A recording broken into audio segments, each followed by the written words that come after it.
As you can see by the title, this video will be on why I think the Democratic People's Republic of Korea has so much submarine-launched ballistic missiles. Well, you may be wondering, how do they have so much ballistic missiles? Well, there's an awful lot of ballistic missile types. They have, I don't know, like, there's heaps of them. And you may be wondering, yeah, what's the problem with that? Well, the problem is, they've only got one ballistic missile submarine.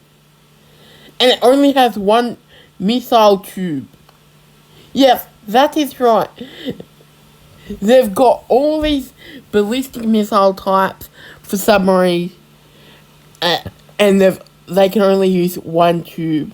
So that means it has to go out to port, launch it, go back in, reload. Provided that they've only made one of each version other than the one they've tested or stuff. So you may be wondering, what's the problem with that? Everything. It makes no point to make one type of missile.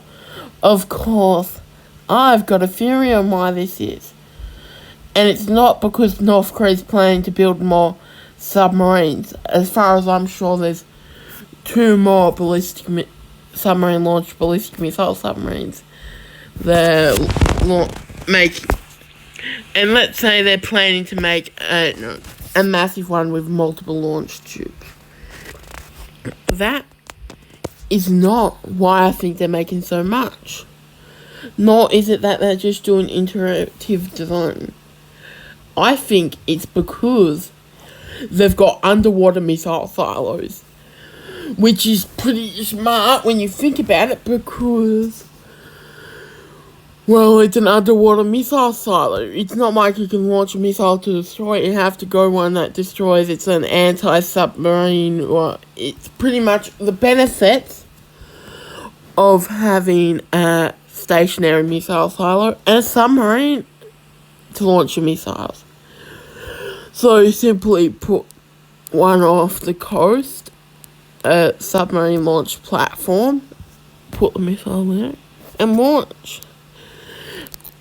Now, of course, this is important because North Korea had like a missile testing raft that they tested missiles from. And the thing that the main thing people would think about that would be, oh, they're just doing that so they don't test it under the submarine, so they want to make sure it works before they test it. The submarine, which makes a lot of sense. But another reason could be, is because they're also testing the raft or underwater submarine launch platform, because if they make them a bunch of them, just park them off coast, sink them off coast somewhere, have like a tiny little concealed control booth, and that is a very easily made concealed missile silo. And you can move them pretty easily. They're hard to detect. It's really an ingenious idea, even if they are just stationary.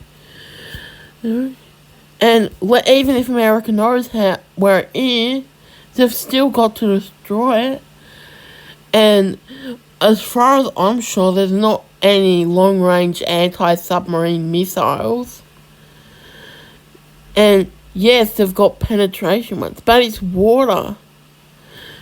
And water's pretty hard to get through, especially when you're going very fast. So I don't think they could properly use bunker busters and stuff.